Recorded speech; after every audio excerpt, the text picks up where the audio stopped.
Hello everyone, সকলে কেমন আছো? আমি কিন্তু বিন্দাস আছি। আজকে বানাবো হচ্ছে কুমড়ো পুঁই শাক। গরম চলে এসছে, গরমের ফেভারিট খাবার হচ্ছে কুমড়ো পুঁই শাক। আমার মতো যারা শাক পাতা খেতে ভালোবাসো, আমার তো ভীষণ ভালো লাগে। আজকে বানাবো হচ্ছে মাছের মাথা দিয়ে।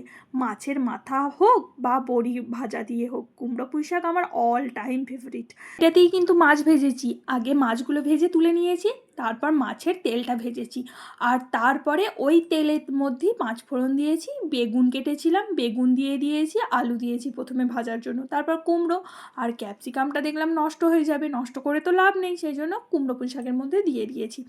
আর পুঁই শাকটাকে ভালো মতো করে ধুতে হবে, ধুয়ে নিয়ে কুমড়োর মধ্যে চাপিয়ে দিয়েছি। আর এরপর মশলা কিচ্ছু দিইনি, শুধু হলুদ, নুন আর আদা মৌরি বাটা।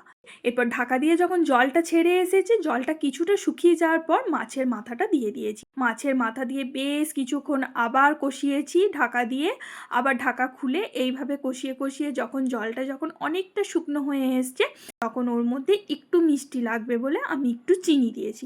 তোমরা কে কে দাও বলো তো? কুমড়ো পুঁই শাক, বাঁধাকপি এইগুলোতে চিনি না হলে ঠিক ভালো লাগে না। আর আমি এই কুমড়ো পুঁই শাক দিয়ে এক থালায় বোধহয় ভাত খেয়ে নেব। আমার ভীষণ ভালো লাগে এই কুমড়ো পুঁই শাক। চলো বন্ধুরা, আজকের মতো টাটা।